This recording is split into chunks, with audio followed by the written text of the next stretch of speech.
ഈ വീഡിയോയിൽ ആദ്യമേ തന്നെ നമ്മൾ അമേരിക്കയുടെ ഭാഗത്ത് നിന്ന് തുടങ്ങാം. അമേരിക്കയുടെ ഭാഗത്ത് ശരിക്കും പറഞ്ഞാൽ അമേരിക്കയിൽ രണ്ട് തീവ്രവാദ ആക്രമണങ്ങളാണ് അവിടെ നടന്നത്. ആ രണ്ട് ആക്രമണങ്ങളിൽ ഒന്ന് ഡൊണാൾഡ് ട്രംപിൻ്റെ ഹോട്ടലിൻ്റെ മുമ്പിൽ, അതായത് ലാസ് വേഗാസിൽ ട്രംപ് ഹോട്ടലിൻ്റെ മുന്നിൽ ആ ക്യാമ്പസിൻ്റെ ഉള്ളിൽ തന്നെ, ആ കോമ്പൗണ്ടിൻ്റെ ഉള്ളിൽ തന്നെ ഒരു ടെസ്ല കാർ പൊട്ടിത്തെറിക്കുകയാണ് ഉണ്ടായത്. അതിലുണ്ടായിരുന്ന ഡ്രൈവർ കൊല്ലപ്പെട്ടു. ഇതൊരു സംഭവമാണ്. അപ്പോൾ ഈ ഒരു വിഷയം ഇങ്ങനെ നടക്കുമ്പോൾ തന്നെ ഇതിന്റെ മറുവശത്ത് വേറൊരു സംഭവം കൂടെ നടക്കുന്നുണ്ട്. അതായത് ഒരു തീവ്രവാദി തന്നെയാണ് ഐഡന്റിഫൈ ചെയ്യേണ്ടത്. കാരണം അവന്റെ പേരും കാര്യങ്ങളെല്ലാം ആ രീതിയിൽ തന്നെയാണ്. അയാൾ ഒരു പോസ്റ്റ് ഇട്ടിട്ടാണ് ഈ ഒരു തീവ്രവാദ ആക്രമണം നടത്തിയിരിക്കുന്നത്. ഒർലാൻസ് എന്ന്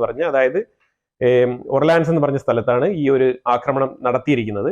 ആക്രമണം എന്ന് പറഞ്ഞാൽ ഒരു ട്രക്ക് എടുത്തുകൊണ്ട് പോവുക, ആ ട്രക്കിൽ നിന്നും ഇറങ്ങിയ ഉടനെ തോക്കെടുത്ത് വെടിവെക്കുക ആൾക്കാരെ. അങ്ങനെ 15 പേരെ വെടിവെച്ച് കൊന്നിട്ടുണ്ട്. അപ്പൊ അങ്ങനെ ആ ഒരു തീവ്രവാദിയെ യഥാർത്ഥത്തിൽ പോലീസ് അപ്പം തന്നെ വെടിവെച്ച് വീഴ്ത്തി അവനെ കൊല്ലുകയാണ് ചെയ്തത്. അപ്പൊ കൊലപ്പെടുത്തിയത് കൊണ്ട് തന്നെ ഡയറക്റ്റ് ആയിട്ടുള്ള ഇൻവെസ്റ്റിഗേഷൻ ഒന്നും ആ തീവ്രവാദിയുടെ ഭാഗത്തു നിന്ന് എടുക്കാൻ പറ്റത്തില്ല. അതേസമയം അവനെ വെടിവെക്കാതിരിക്കാനുള്ള മാർഗവും ഇല്ല എന്നുള്ളതാണ്. കാരണം അവനെ വിട്ടുകഴിഞ്ഞാൽ അവൻ കൂടുതൽ ആൾക്കാരെ കൊലപ്പെടുത്തത്തേ ഉള്ളൂ. അപ്പൊ അതുകൊണ്ട് തന്നെ അവനെ വെടിവെച്ചിട്ടു. അപ്പൊ അതിൽ നിന്ന് കിട്ടിയെന്ന് പറഞ്ഞാൽ ഈ 2I2S ഉള്ള ആ ഒരു സംഘടനയുടെ ഫ്ലാഗ്, ഏത് നമ്മളുടെ ഇറാഖിൽ നിന്നും ഉണ്ടായ സംഘടനയില്ലേ, 2Iയും 2S ഉള്ള സംഘടന, ആ സംഘടനയുടെ ഫ്ലാഗ് ഒക്കെയാണ് അവന്റെ കയ്യിൽ നിന്ന് കിട്ടിയത്. അതുപോലെ തന്നെ ആ സംഘടനയെ പുകഴ്ത്തി പറഞ്ഞുകൊണ്ട് ഒരു പോസ്റ്റ് ഇട്ടിരിക്കുകയാണ് ഓൺലൈനിൽ. ഈ ഒരു സംഭവം നടക്കുന്നതിന്റെ ചില മണിക്കൂറുകൾക്ക് മുമ്പാണ് അവർ പോസ്റ്റ് ഇട്ടത്. ഷംസുദ്ദീൻ ജബ്ബാർ എന്നാണ് ആളുടെ പേര്. അപ്പൊ അയാളാണ് ഈ ഒരു ക്രൂര കൃത്യത്തിൽ ഏർപ്പെട്ടിരിക്കുന്നത്. അപ്പൊ എന്തായാലും ഇതാണ് രണ്ട് തീവ്രവാദ ആക്രമണങ്ങൾ നടന്നത്. പക്ഷെ ഇതിനോട് ഇപ്പം ഇത് ട്രംപിന് വെച്ച പ്ലോട്ടാണോ, അഥവാ ഇത് എലോൺ മസ്കിന് വെച്ച പ്ലോട്ടാണോ, അല്ലെങ്കിൽ ഇത് അമേരിക്കയുടെ ഡീപ് സ്റ്റേറ്റിന്റെ കളിയാണോ, ഇതിനെക്കുറിച്ചുള്ള ഇൻവെസ്റ്റിഗേഷൻസ് ഒക്കെ അമേരിക്കയിൽ തകൃതിയായിട്ട് പുരോഗമിക്കുന്നുണ്ട്. പക്ഷേ ഇതിൽ ഏറ്റവും കൂടുതൽ നമ്മൾ മനസ്സിലാക്കേണ്ട ഒരു കാര്യം എന്ന് പറഞ്ഞാൽ, ഇത് അമേരിക്കയിൽ വാർത്താ ചാനലിലൊന്നും ഇത് ചർച്ചയായില്ല. പക്ഷെ എനിക്കിത് വായിച്ചപ്പം, എല്ലാം കൂടെ കൂട്ടി വായിച്ചപ്പോൾ എനിക്ക് മനസ്സിലാക്കാൻ പറ്റിയത് ഇറാനിൽ ഇത് കൃത്യമായിട്ടൊരു ഇറാന്റെ പ്ലോട്ടാണെന്നാണ് നമുക്ക് മനസ്സിലാക്കാൻ പറ്റുന്നത്. കാരണം ട്രംപിനെ ആക്രമിക്കാനുള്ള ശ്രമം ഇതിനു മുമ്പും ഇറാന്റെ ഭാഗത്ത് നിന്ന് പ്ലോട്ട് ഇട്ട് തുടങ്ങിയിട്ടുണ്ടായിരുന്നു.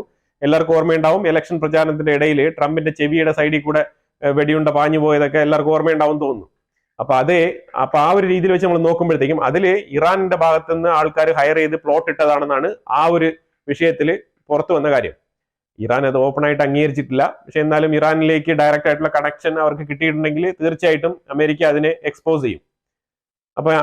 അപ്പൊ ആ ഒരു രീതിയിൽ മുന്നോട്ട് നിൽക്കുമ്പോൾ തന്നെ ഇന്നലെ എന്താണ് സംഭവിച്ചതെന്ന് പറഞ്ഞാൽ, ഇന്നലെ ഈ ഖാസിം സുലൈമാനി, എല്ലാവർക്കും അറിയാലോ, ഖാസിം സുലൈമാനി എന്ന് പറഞ്ഞാൽ IRGCയുടെ ജനറൽ ആയിട്ടിരുന്ന ആളിനെ സിറിയയുടെ കംപ്ലീറ്റ് ഓപ്പറേഷൻസ് ഹാൻഡിൽ ചെയ്തിരുന്നത് പുള്ളിയാണ്. ആ ഒരു ഖാസിം സുലൈമാനിയെ വധിച്ചതിൽ പ്രധാന പങ്ക് ഈ ട്രംപിന്റെ ഭരണകൂടം, അന്ന് പദവിയിൽ ഉണ്ടായിരുന്നത് ട്രംപാണ്. അപ്പം ഞാനിപ്പോ എന്തുകൊണ്ടാണ് ഇപ്പൊ ഖാസിം സുലൈമാനിയുടെ കാര്യം ഇവിടെ പറയുന്നത് പറഞ്ഞാൽ, 5ാമത്തെ ആനിവേഴ്സറിയാണ്. ഖാസിം സുലൈമാനി കൊല്ലപ്പെട്ടതിന്റെ 5ാം വർഷ ആനിവേഴ്സറിയാണ് ഇറാന്റെ ഉള്ളിൽ ആഘോഷിക്കപ്പെടുന്നത്. പല സ്ഥലങ്ങളിലും അയാളുടെ പോസ്റ്ററും ബാനറെല്ലാം വെച്ചുകൊണ്ട് ഒരുപാട് ജനങ്ങൾ, അയാളുടെ ആരാധകരായിട്ടുള്ള ജനങ്ങൾ മൊത്തം അവിടെ തടിച്ചുകൂടിയിരിക്കുന്ന ഒരു സംഭവമാണ് ഇറാനിൽ നടന്നുകൊണ്ടിരിക്കുന്നത്. അപ്പൊ 5 വർഷത്തെ ഓർമ്മ പുതുക്കലിന്റെ ഒരു ഭാഗമായിട്ട് നമുക്ക് വേണമെങ്കിൽ ഈ അറ്റാക്കിനെ കരുതാം. പക്ഷേ as long as നമുക്ക് ഒരു എവിഡൻസ് കിട്ടുന്നത് വരെ ഇൻവെസ്റ്റിഗേഷൻ പ്രോഗ്രസിംഗിൽ തന്നെയാണ്. അപ്പൊ അതുകൊണ്ട് നമ്മൾ അതിന് ഉറപ്പിച്ച് പറയുന്നില്ല. പക്ഷെ എന്നാലും ഇതുമായിട്ടൊരു കണക്ഷൻ വരാനുള്ള സാധ്യത ഏറ്റവും കൂടുതലാണ്. കാരണം നിലവിൽ അമേരിക്കയ്ക്ക് ഒരു ഔട്ടർ സൈഡിലുള്ള പ്രോബ്ലം എന്ന് പറഞ്ഞു കഴിഞ്ഞാൽ അത് ഈ ഒരു ഇറാന്റെ ഭാഗത്തു നിന്നാണ് ഏറ്റവും കൂടുതൽ വന്നിരിക്കുന്നത്. കഴിഞ്ഞ ഒരു 10 വർഷമായിട്ട് ഇറാനെയാണ് ഏറ്റവും കൂടുതൽ ടാർഗറ്റ് ചെയ്യപ്പെട്ടിരിക്കുന്നത്. അപ്പൊ അതുകൊണ്ട് ഇറാൻ തന്നെ ആയിരിക്കണം എന്നാണ് ഒരു 80% വിദഗ്ധരായിട്ടുള്ള ആൾക്കാർ വിലയിരുത്തുന്നത്. ട്രംപിന് ഇവർ ഓപ്പൺ ആയിട്ട് തന്നെ ഒരു ത്രെട്ട് കൊടുത്തിട്ടുണ്ട്. അതാണ് ഞാനിപ്പോൾ അടുത്ത് വെക്കുന്ന ഒരു സ്ക്രീൻഷോട്ട്, നിങ്ങൾ നോക്കിക്കോ. അതായത് ഇത് മുഹമ്മദ് റെയ്സ നഖ്വി എന്നാണ് ഈ ഒരു വ്യക്തിയുടെ പേര്. ഇയാള് IRGCയുടെ ഒരു കമാൻഡറാണ്, ഒരു കോർഡിനേറ്ററും കൂടിയാണ്, ഒരു ജനറൽ കാറ്റഗറിയിൽ തന്നെ വരുന്ന ഒരാളാണ്. ഇയാൾ കൊടുത്ത സ്പീച്ചിലാണ് പറഞ്ഞത് ട്രംപിനെ ഓപ്പൺ ആയിട്ട് ത്രെട്ട് ചെയ്തുകൊണ്ടാണ് ഇയാൾ പ്രസ്താവന നടത്തിയത്. ആ പ്രസ്താവനയാണ് ഇവിടെ പ്രസിദ്ധീകരിച്ചിരിക്കുന്നത്. അപ്പൊ ഇതുപോലെയുള്ള ട്രംപിനെതിരെ ഡയറക്റ്റ് ആയിട്ടുള്ള ത്രെട്ട് കൊടുത്തുകൊണ്ടിരിക്കുന്ന ഇവർ തന്നെ ആയിരിക്കണം ഈ ഒരു പ്ലോട്ടിന്റെ പുറകിൽ എന്നുള്ളൊരു നിഗമനം നമുക്ക് പറയാനേ പറ്റുള്ളൂ. പക്ഷേ ഇതിന് ഡീറ്റെയിൽ ആയിട്ടുള്ള ഇൻവെസ്റ്റിഗേഷൻ അമേരിക്കയിൽ നിന്ന് തന്നെ നടത്തി മുന്നോട്ട് കൊണ്ടുവരേണ്ടതാണ്. എക്സ്പേർട്ടുകളുടെ അഭിപ്രായത്തിൽ ഇത് അവസാനം ഇറാനിലേക്ക് തന്നെ നീളും എന്നാണ് പറയുന്നത്. നമുക്കൊന്ന് വെയിറ്റ് ചെയ്ത് നോക്കാം ഈ ഇൻവെസ്റ്റിഗേഷൻ എവിടം വരെ പോകുന്നു എന്നുള്ളത്. എന്തായാലും ഇപ്പൊ അടുത്ത് ട്രംപ് തന്നെയാണല്ലോ വരുന്നത്, പുള്ളി തന്നെയാണ് ഇത് ഇൻവെസ്റ്റിഗേറ്റ് ചെയ്യേണ്ടത്. പക്ഷേ ട്രംപിനുള്ള ത്രെട്ട് കൂടുതലാണ്. എല്ലാ ദിവസവും കൂടുതൽ ട്രംപിനുള്ള ഭീഷണി കൂടുതലാണ്. ട്രംപിനെ സംബന്ധിച്ചിടത്തോളം അത് ദിവസം കൂടി വരുന്ന പോലെ ഒരു ഫീലാണ് ക്രിയേറ്റ് ചെയ്യപ്പെടുന്നത്.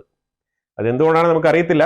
പക്ഷേ ഒരു പക്ഷേ അത് അമേരിക്കയിലെ ഉള്ളിൽ തന്നെയുള്ള ഒരു ഇന്റേണൽ പൊളിറ്റിക്സ് ആവാം, അങ്ങനെ ആവാനും സാധ്യതയുണ്ട്, നമുക്ക് തള്ളിക്കളയാൻ കഴിയില്ല. കാരണം അതിന്റെ ഡീപ് സ്റ്റേറ്റ്, അതായത് ഇപ്പൊ നിലവിലുള്ള ഈ ബൈഡൻ അഡ്മിനിസ്ട്രേഷന്റെ ഡീപ് സ്റ്റേറ്റ് എന്ന് പറഞ്ഞാൽ വളരെ മോശം പ്രവൃത്തി ചെയ്യുന്ന കുറച്ച് ആൾക്കാരാണ്. അവർ ഇന്ത്യക്കെതിരെ തുടരെ കാര്യങ്ങൾ ചെയ്യുന്നുണ്ട്, അതിലേക്ക് നമുക്ക് വരാം. പക്ഷെ അതിന് മുന്നേ കുറച്ച് കാര്യങ്ങൾ നമുക്ക് പറഞ്ഞു പോകേണ്ടതുണ്ട്.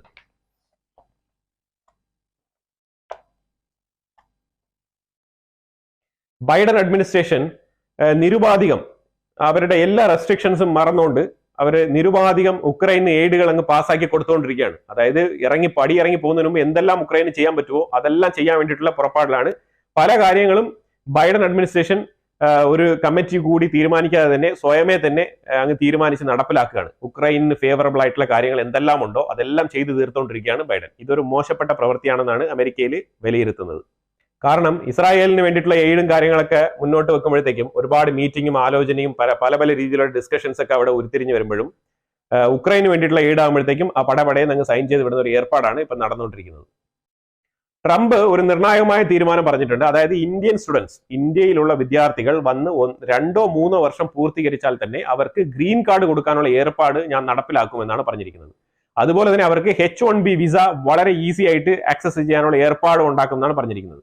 ഇതിൽ മെയിനായിട്ടും നമുക്ക് പറയാനുള്ളത് വെച്ചാൽ ഇതിനകത്ത് വളരെ ഇമ്പോർട്ടന്റ് ആയിട്ട് വിവേക് രാമസ്വാമി, തുളസി ഗബ്ബാർഡ് ഇതുപോലത്തെ ഇന്ത്യൻ ഒറിജിൻ റെപ്രസെന്റേറ്റീവ് ചെയ്യുന്ന ഒരു സംഘടനയാണ് ട്രംപിനെ ചുറ്റിപ്പറ്റിയുള്ളത്. ഇപ്പം അതുകൊണ്ട് മാത്രമല്ല ഇതിൽ ഏറ്റവും നിർണായകമായിട്ട് എലോൺ മസ്കിന്റെ തീരുമാനം കൂടെ ഇതിനകത്ത് വന്നിട്ടുണ്ട് എന്നുള്ളതാണ്. എലോൺ മസ്ക് ഓപ്പൺ ആയിട്ട് തന്നെ ഈ ഒരു റെഫ്യൂജികളെ അങ്ങനെ പെട്ടെന്ന് പറഞ്ഞയക്കാൻ പാടില്ല എന്നുള്ള ചില തീരുമാനങ്ങളും നിലപാടുകളൊക്കെ ആയിട്ട് വന്നിട്ടുണ്ട്. പക്ഷെ അതിനെക്കുറിച്ചുള്ള ഡീപ്പർ റൂട്ടിലുള്ള ഡിസ്കഷനോ അതിനെക്കുറിച്ചുള്ള ഒരു വിശദീകരണമോ ഇതുവരെ തന്നിട്ടില്ല എന്നുള്ളതാണ്. പക്ഷെ ഇത് ട്രംപുമായിട്ട് ഇരുന്ന് ഡിസ്കസ് ചെയ്തിട്ട് ഇതിനെക്കുറിച്ച് തീരുമാനിക്കുമെന്നാണ് പുള്ളി പറയുന്നത്. നോക്കണം, ഈ ബൈഡൻ അഡ്മിനിസ്ട്രേഷൻ എപ്പോഴും ചിരിച്ചുകൊണ്ട് മോദിയുടെ അടുത്തൊക്കെ സംസാരിക്കും. അത് ഇന്ത്യൻസിനെ അവർ കാണുന്ന രീതിയിൽ അവർ സംസാരിച്ചോളും. പക്ഷേ എപ്പോഴും അവരുടെ നിലപാടിൽ പല കാര്യങ്ങളും നമ്മൾ എപ്പോഴാണോ റഷ്യയുടെ ആ ഒരു ഉക്രൈൻ റഷ്യ യുദ്ധം എപ്പോൾ സ്റ്റാർട്ട് ചെയ്തോ അപ്പൊ ഇന്ത്യയുടെ നിലപാട് എന്തായിരുന്നോ അത് കഴിഞ്ഞ പാടെ ഇന്ത്യയെടുത്ത് ബൈഡൻ അഡ്മിനിസ്ട്രേഷൻ കാണിച്ച രീതി എന്ന് പറഞ്ഞാൽ വളരെ വ്യത്യസ്തമാണ്. പല രീതിയിലും ഇന്ത്യയെ ഉപദ്രവിക്കാൻ മാത്രമേ അവർ ശ്രമിച്ചിട്ടുള്ളൂ. അപ്പൊ അതുകൊണ്ട് തന്നെയാണ് നമ്മൾ ഈ ഒരു കാര്യം പറയുന്നത്. ഇന്ത്യ, അതായത് prime minister Modi America visit ചെയ്ത് ബൈഡനെ കണ്ട് സംസാരിച്ചുകൊണ്ടിരിക്കുന്ന അതേ സമയത്ത് തന്നെയാണ് അവര് നമ്മളുടെ national security adviser Ajit Doval ഉൾപ്പെടെയുള്ള ആൾക്കാരുടെ പേരിൽ കേസ് ഫയൽ ചെയ്ത് വെച്ചിരുന്നത്. ഇതുപോലെ കാനഡയുടെ കൂടെ അവർ നിന്നുകൊണ്ട് ഇന്ത്യയെ എതിർത്തത്. കാനഡയ്ക്ക്, അതായത് ജസ്റ്റിൻ ട്രൂഡോ എന്ന് പറഞ്ഞ ഒരു വിഡ്ഢി പറയുന്ന ആ വക ഫേക്ക് അലിഗേഷൻസോ എന്തോ ആയിക്കോട്ടെ, ഡിപ്ലോമസിയെ കുറിച്ചുള്ള കമാന്ന് ഒരു അക്ഷരം പോലും അറിയാത്ത, ഒരു നാടിനെ എങ്ങനെയാണ് സമീപിക്കേണ്ടതെന്ന് പോലും അറിയാത്ത, ആ ഒരു സാമാന്യ ബോധം പോലും ഇല്ലാത്ത ഒരു ട്രൂഡോ പറയുന്ന വാക്കുകളെ ഏറ്റുപിടിക്കുന്ന രീതിയിൽ ഇതേപോലെ ഖാലിസ്ഥാനികളെ നമ്മൾ പ്ലോട്ട് ചെയ്തെന്ന് പറഞ്ഞിട്ട് US-ഉം അതിന് സമാനമായ രീതിയിൽ കേസുകൾ ഇന്ത്യക്കെതിരെ കെട്ടിച്ചമച്ചുകൊണ്ട് വരുന്ന ഒരു അവസ്ഥയാണ് നമ്മൾ കണ്ടത്. ഇതിൽ നിന്ന് തന്നെ വളരെ വ്യക്തമാണ്. അതായത് അവൻ ഇൻഡയറക്റ്റ് ആയിട്ട് അവൻ പറയാണ് കാനഡ പറയുന്നത് ശരിയാണ്, ഞങ്ങളുടെ അടുത്തും ഇതേപോലെ ഒരു പ്രശ്നമുണ്ട് ഇന്ത്യക്കെതിരെ എന്നാണ് അവൻ പറഞ്ഞു വെച്ചത്. അപ്പൊ ഇതുപോലുള്ള കാര്യങ്ങളൊക്കെ നമുക്കെതിരെ കുത്തിത്തിരിപ്പ് ഉണ്ടാക്കുന്ന ഒരു ടീമാണ് ഈ ബൈഡൻ ഭരണകൂടം. അവർ തന്നെയാണ് അവിടെ നിന്ന് ചെയ്തുകൊണ്ടിരുന്നത്. അവർ ഇറങ്ങി പോകുന്നതിന് മുമ്പ് എന്തെല്ലാം ചെയ്യാൻ പറ്റുമോ അതെല്ലാം അവർ ചെയ്തുകൊണ്ടിരിക്കുന്നത്. അതിന്റെ ബാക്കി പത്രമായിട്ട് നമ്മൾ അനുഭവിച്ചുകൊണ്ടിരിക്കുന്നതാണ് ഈ ബംഗ്ലാദേശ്. ഇന്ത്യക്കുള്ളിൽ കിടന്ന ബംഗ്ലാദേശിലെ അവന്മാർ കാണിച്ചു കൂട്ടിയ കലാപരിപാടികൾ, ഇതെല്ലാം നമ്മൾ അനുഭവിക്കുന്നുണ്ട്. അപ്പൊ ഇതെല്ലാം ഈ ഒരു ഡീപ് സ്റ്റേറ്റിന്റെ ഭാഗമായിട്ട് വരുന്നതാണ്. ബംഗ്ലാദേശ് ആർമി ചീഫ് വളരെ കൃത്യമായിട്ട് ഇന്ത്യയെ സപ്പോർട്ട് ചെയ്തൊരു സ്റ്റേറ്റ്മെന്റ് പറഞ്ഞിട്ടുണ്ട്. വാസ്തവമാണ്, അതിനെക്കുറിച്ചും പ്രൊമോട്ട് ചെയ്തുള്ള വാർത്തകളൊക്കെ ഞാൻ കണ്ടിട്ടുണ്ടായിരുന്നു. പക്ഷേ അയാളുടെ ഒരു തിരിച്ചറിവാണ് പറഞ്ഞത്. കാരണം അയാൾ ആ നാട്ടിന്റെ ഉള്ളിൽ ഇരുന്ന് അവിടുത്തെ ഒരു പൊളിറ്റിക്കൽ അന്തരീക്ഷം വാച്ച് ചെയ്യുന്ന ആളാണ്. അപ്പൊ അതുകൊണ്ട് അയാൾക്ക് മനസ്സിലായ കാര്യം അയാൾ പറഞ്ഞതാണ്. ഇന്ത്യയെ തള്ളി വെച്ചുകൊണ്ട് ബംഗ്ലാദേശിന് ഒരു മുന്നോട്ട് പോക്ക് സാധ്യമല്ല എന്നാണ് അയാൾ പറഞ്ഞത്. ഇത് വളരെ ചുരുക്കമാണ് കാര്യം. കാരണം അയാൾ ഇതിനു മുമ്പ് ഷേഖ് ഹസീന ഭരിച്ചുകൊണ്ടിരുന്ന സമയത്തുള്ള ബംഗ്ലാദേശ് അയാൾ വാച്ച് ചെയ്തിട്ടുണ്ട്. അതുപോലെ തന്നെ ഇപ്പം മുഹമ്മദ് യൂനസ് എന്ന് പറഞ്ഞ ആ വ്യക്തി ഭരിക്കുന്ന ഒരു ബംഗ്ലാദേശും അയാൾ കാണുന്നുണ്ട്. അപ്പൊ അതുകൊണ്ട് ഇങ്ങനെ ഈ ചെറിയ കൊച്ചു പിള്ളേർ ചേർന്നുകൊണ്ട് ഈ ഒരു സ്റ്റുഡൻസ് ഫെഡറേഷൻ എന്നുള്ള നിലയിലുള്ള ഭരണം അയാളെ വല്ലാതെ അസ്വസ്ഥതപ്പെടുത്തിയിട്ടുണ്ട്. അതിന്റെ ഒരു ചെറിയൊരു വിയോജിപ്പാണ് അയാൾ ഈ ഒരു സ്റ്റേറ്റ്മെന്റിൽ കാണിച്ചത്.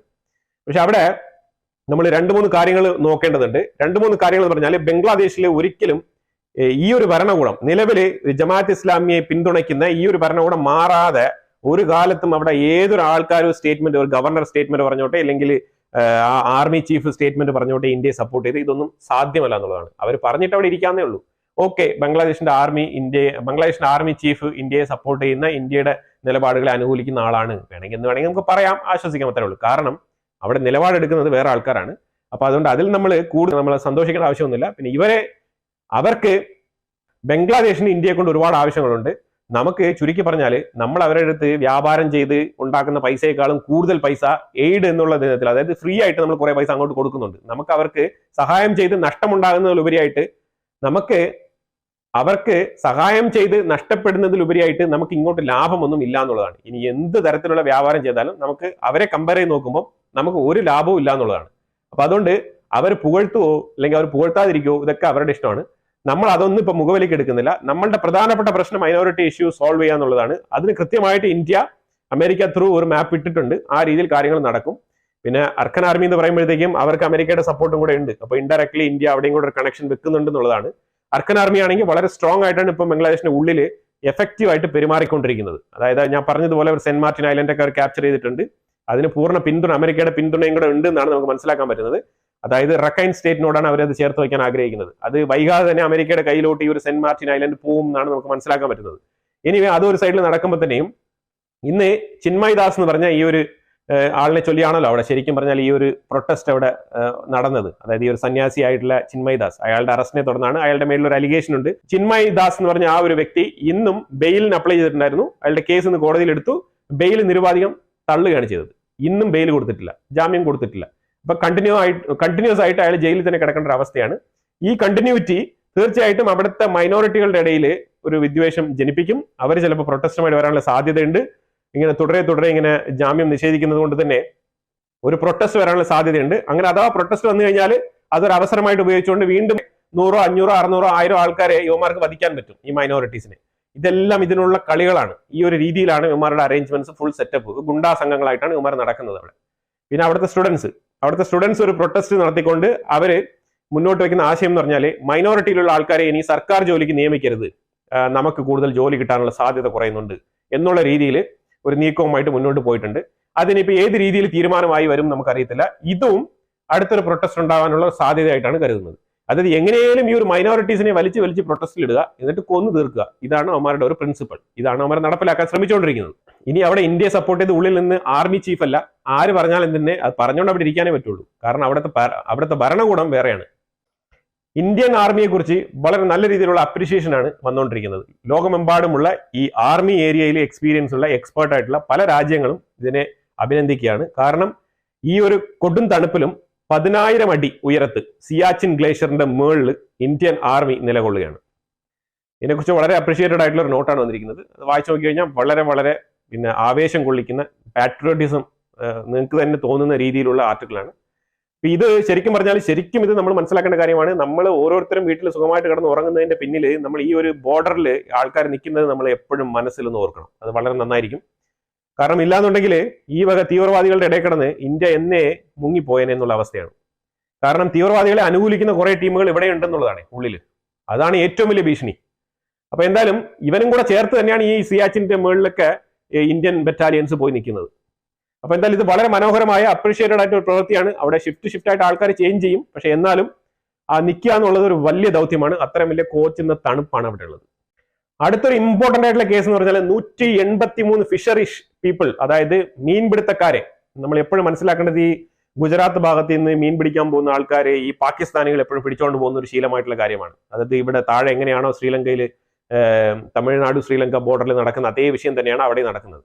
അപ്പൊ അങ്ങനെ പിടിച്ചോണ്ട് പോയ ഈ മീൻപിടുത്തക്കാർ, ഈ പാകിസ്ഥാൻ ആർമി പിടിച്ചോണ്ട് പോയ മീൻപിടുത്തക്കാർ 183 പേരെ അവർ അറസ്റ്റ് ചെയ്ത് ഡീറ്റെയിൻ ചെയ്തിരുന്നു, ജയിലിൽ അടച്ചിരുന്നു. അപ്പൊ കോടതിയിൽ നിന്ന് വിധിച്ച ഒരു വിധിയുടെ കാലാവധി അവസാനിച്ചിരിക്കുകയാണ്. അത് 6 മാസം കണ്ടാണ് വിധിച്ചിരുന്നത്. ആ കാലാവധി അവസാനിച്ചു. എന്നിട്ടും പാകിസ്ഥാൻ അവരെ റിലീസ് ചെയ്യാൻ തയ്യാറാകുന്നില്ല. അപ്പം ഇത് ഒരു കാര്യം മനസ്സിലാക്കേണ്ടത്, ഇപ്പൊ ഇത് ഇസ്രായേൽ ആണെന്നുണ്ടെങ്കിൽ ഇതിനു മുമ്പേ തന്നെ F-35 എടുത്തുകൊണ്ട് പോയി നല്ല രീതിയിൽ കിണ്ണം കാച്ച മറുപടിയും കൊടുത്തേനെ. പക്ഷെ ഇന്ത്യ എന്തുകൊണ്ട് അത് ചെയ്യുന്നില്ല? പക്ഷെ എന്തായാലും ഇത്തവണ ഇന്ത്യ നല്ലൊരു വാണിംഗ് കൊടുത്തിരിക്കുകയാണ്. അതായത് നിങ്ങൾ എത്രയും വേഗം 183 ഫിഷറീസ് 183 ഇന്ത്യൻ സിറ്റിസനെയും ഇമ്മീഡിയറ്റ് ആയിട്ട് നിങ്ങൾ റിലീസ് ചെയ്തിരിക്കണം, ബോർഡർ കടത്തി വിട്ടിരിക്കണം. അല്ലാന്നുണ്ടെങ്കിൽ അതിന്റെ മറുപടി എന്താണെന്നുള്ളത് കൃത്യമായി ഇന്ത്യ അറിയിക്കുക. എന്താണ് ചെയ്യേണ്ടത്, ഏത് രീതിയിലാണ് അവരെ റിസീവ് ചെയ്യേണ്ടതെന്നുള്ളത് ഇന്ത്യ അറിയിക്കും. ആ രീതിയിൽ നമ്മൾ മുന്നോട്ട് പോകും. ഇനി അതല്ല എന്നുണ്ടെങ്കിൽ കൃത്യമായ രീതിയിൽ ഇന്ത്യ നടപടി എടുക്കും എന്നുള്ള ഒരു വാണിംഗ്, ഒരു താക്കീതാണ് കൊടുത്തിരിക്കുന്നത്. എന്നാൽ അതിന് വേണ്ടിയിട്ടുള്ള ഡെവലപ്മെന്റ്സിന് വേണ്ടി വെയിറ്റ് ചെയ്തിരിക്കുകയാണ്. മിക്കവാറും നാളെ തന്നെ മറുപടി കിട്ടാനുള്ള സാധ്യതയുണ്ട്. അത് കിട്ടിയില്ല എന്നുണ്ടെങ്കിൽ വീണ്ടും ഈ വിഷയം ആളിക്കത്താനുള്ള സാധ്യതയാണ് കാണുന്നത്.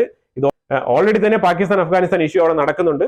അപ്പൊ അതിന്റെ ഇടയ്ക്ക് ഇന്ത്യയും കൂടെ അതിന്റെ കൂടെ പങ്കുചേരാനുള്ള ഒരു അവസ്ഥ പാകിസ്ഥാനായിട്ട് വരുത്തി വെക്കുന്ന ഒരു അവസ്ഥയാണ് ഇപ്പൊ കാണാൻ കഴിയുന്നത്. അവരെത്രയും വേഗം ഈ 183 പേരെ റിലീസ് ചെയ്യും എന്നാണ് ഇന്ത്യ പ്രതീക്ഷിക്കുന്നത്. ഇനി ഒരു ക്രൂഷ്യൽ ആയിട്ടുള്ള മാറ്റർ എന്ന് പറഞ്ഞാൽ യൂറോപ്പിന് കിട്ടിയൊരു പണി. യൂറോപ്പിന് കിട്ടിയ പണി എന്ന് പറഞ്ഞാൽ ചില്ലറ പണിയൊന്നുമില്ല. റഷ്യ പൂർണ്ണമായിട്ട് ഗ്യാസ് പൈപ്പ് ലൈൻ അങ്ങ് അടച്ചു. അതിന് യൂറോപ്പിന് റഷ്യ ഇനി ഗ്യാസ് കൊടുക്കുന്നില്ല. ഇപ്പോഴാണെങ്കിൽ തണുപ്പ് അങ്ങ് തുടങ്ങുകയും ചെയ്തു. റഷ്യ ശരിക്കും പറഞ്ഞാൽ യൂറോപ്പിന്റെ അവസ്ഥ നമുക്ക് പറഞ്ഞു കഴിഞ്ഞാൽ മനസ്സിലാക്കാൻ പറ്റത്തില്ല. ആ രീതിയിലാണ്, ഭയങ്കര തണുപ്പാണ്. ആ രീതിയിൽ നോക്കുകയാണെന്നില്ലേ, അതായത് ഈ ഒരു സിറിയയുടെ ഭാഗത്ത് നിന്ന് കയറിപ്പോയ റെഫ്യൂജികൾ, അവർക്കൊക്കെ വീട് പോലും ഇല്ല എന്നുള്ളതാണ്. അങ്ങനെ ടെന്റുകളിൽ കിടക്കുന്ന ആൾക്കാർ കുറെ ഉണ്ട് റെഫ്യൂജി ക്യാമ്പുകളിൽ.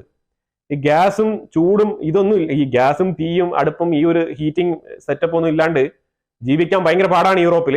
ഇപ്പൊ ഇത് എന്ത് സംഭവിക്കും നമുക്ക് അറിയത്തില്ല. ഇപ്പൊ ഇന്നാണ് ഇത് കട്ട് ചെയ്തത്. ഇന്ത്യ വളരെ നിർണായകമായ ചില ഡോക്യുമെന്റ്സ്, അതുപോലെ തന്നെ പാകിസ്ഥാനെ കുറിച്ചുള്ള ചില തീവ്രവാദപരമായ നടപടികൾക്കുള്ള കാര്യങ്ങളെല്ലാം കൂടെ ഒന്ന് ഡോക്യുമെന്റേഷൻ ചെയ്ത് വെച്ചിട്ടുണ്ട്. ഇത് UNSC, United Nations security council അവതരിപ്പിക്കാൻ വേണ്ടിയാണ് വെച്ചിരിക്കുന്നത്. കൃത്യമായിട്ട് പാകിസ്ഥാനെ പൂട്ടാനുള്ള ഏർപ്പാടുമായിട്ടാണ് ഇത്തവണ ഇന്ത്യ പോകുന്നതെന്നാണ് മനസ്സിലാക്കാൻ പറ്റുന്നത്. ഈ ഒരു റിപ്പോർട്ട് പുറത്തു വന്നിരിക്കുന്നത് ഇതേ അവസ്ഥയിലാണ്. അതായത് പാകിസ്ഥാനെ കുറിച്ചുള്ള വളരെ നിർണായകമായിട്ടുള്ള ചില രഹസ്യ ഇടപാടുകൾ, അതായത് ഇവർ തീവ്രവാദികളെ സംരക്ഷിക്കുന്നതുമായിട്ടുള്ള ചില രഹസ്യ ഇടപാടുകളുമായിട്ട് ബന്ധപ്പെട്ട ഒരു രേഖകൾ ഇന്ത്യയുടെ പക്കൽ കിട്ടിയിട്ടുണ്ട് എന്നുള്ളതാണ്. അത് UN submit, United Nations security കൗൺസിലിൽ സബ്മിറ്റ് ചെയ്ത് പാകിസ്ഥാനെ അവിടെ വെച്ച് പൂട്ടാനാണ് ഇന്ത്യ തീരുമാനിക്കുന്നത്. ഇത് എന്താണ് ഏതാണെന്നുള്ളത് കൃത്യമായി വെളിയിൽ പറഞ്ഞിട്ടില്ല. എന്തായാലും ഞാനും നിങ്ങളെപ്പോലെ തന്നെ വെയിറ്റ് ചെയ്തിരിക്കുകയാണ്. അസം ചീഫ് മിനിസ്റ്റർ ഹേമന്ത് ബിശ്വാസ് ശർമ്മ പുള്ളി പറഞ്ഞിരിക്കുന്നത് ഇന്ത്യയിലെ ടെക്സ്റ്റൈൽ ഇൻഡസ്ട്രിയെ നല്ല രീതിയിൽ സെർച്ച് ചെയ്യണമെന്നാണ്. ഇന്ത്യയിലെ ടെക്സ്റ്റൈൽ ഇൻഡസ്ട്രിയിലുള്ള ഒരുപാട് ഈ മുതലാളികൾ ഈ ഒരു ഇല്ലീഗൽ ഇമിഗ്രന്റിനെ കൊണ്ടുവന്ന് ജോലി ചെയ്യിപ്പിച്ച് മുതലെടുത്തുകൊണ്ടിരിക്കുകയാണ്. അവർക്ക് കുറഞ്ഞ ശമ്പളം കൊടുത്താൽ മതി, ഇവർക്ക് കൂടുതൽ ബെനിഫിറ്റും ആവും. അപ്പൊ അതുകൊണ്ട് ആ രീതിയിലുള്ള കമ്പനികൾ നോക്കി സെർച്ച് ചെയ്യണം. പ്രത്യേകിച്ച് സൗത്ത് ഇന്ത്യ ഭാഗത്ത് തമിഴ്നാടു, അതുപോലെ തന്നെ കേരള, ഇതേപോലെ തന്നെ ബോംബെ, അതിലുൾപ്പെടെ ഈ കൊൽക്കത്ത, ഈ ഭാഗങ്ങളൊക്കെ പുള്ളി കുറെ നോട്ട് ചെയ്ത് പറഞ്ഞിട്ടുണ്ട്. ഇതില് കൃത്യമായിട്ട് ഡൽഹിയാണ് ഇപ്പൊ കൃത്യമായിട്ട് ഇതിനെതിരെ ആക്ഷൻ എടുത്തുകൊണ്ടിരിക്കുന്നത്. അതുപോലെ എല്ലാ സ്റ്റേറ്റുകളും ആക്ഷൻ എടുക്കണം എന്നുള്ളതാണ് പുള്ളിയുടെ ഒരു നിർദ്ദേശം. പുള്ളി ശരിക്കും പറഞ്ഞാൽ ഈ ഒരു ബംഗ്ലാദേശ് തീവ്രവാദത്തിനെ കൊണ്ട് പൊറുതിമുട്ടിയിരിക്കുന്ന അവസ്ഥയിലാണ്. പുള്ളി തുടരെ ഇതിനെക്കുറിച്ചുള്ള വാർത്തകൾ എപ്പോഴും ഇയാൾ പുറത്തുവിടുന്നത് കാണാൻ കഴിയും. ഈ ഇല്ലീഗൽ എമിഗ്രന്റിനെതിരെയുള്ള കാര്യം വളരെ കൃത്യമായിട്ട് ഇടപെടൽ നടത്തുന്നുണ്ടെന്നുള്ളതാണ് എനിക്ക് മനസ്സിലാക്കാൻ പറ്റിയത്. ഞാൻ തുടരെ കുറെ വാർത്തകൾ ഇയാളുടെ വായിച്ചിട്ടുണ്ട്. ഈ ഹേമന്ത് ശർമ്മയുടെ പുള്ളി പറയുന്നത് ടെക്സ്റ്റൈൽ ഇൻഡസ്ട്രിയെ ഫോക്കസ് ചെയ്ത് സെർച്ച് ചെയ്ത് കഴിഞ്ഞാൽ ഒരുപാട് ബംഗ്ലാദേശികളെ പിടികിട്ടും, ഈസി ആയിട്ട് ഡീപ്പോർട്ട് ചെയ്ത് വിടാൻ പറ്റും എന്നാണ് പറയുന്നത്. രേഖകൾ വളരെ തുച്ഛമായിരിക്കും, രേഖകൾ വളരെ പരിമിതമായിരിക്കും അവരുടെ കയ്യിൽ. അതുകൊണ്ട് ഇതുപോലെ ആൾക്കാർക്ക് ജോലി കൊടുക്കരുത് എന്നുള്ള അവയർനെസ്സും കൂടെ ആവും ഈ ഒരു ടെക്സ്റ്റൈൽ ഇൻഡസ്ട്രിക്കും. അതുപോലെ തന്നെ ഇതിനെ ഫോളോ ചെയ്തിരിക്കുന്ന മറ്റുള്ള അനുബന്ധ വ്യവസായ കേന്ദ്രങ്ങൾക്കെല്ലാം ഇതൊരു പാഠമാവും എന്നുള്ളതാണ് പുള്ളി മുൻവെക്കുന്ന ഒരു ആശയം.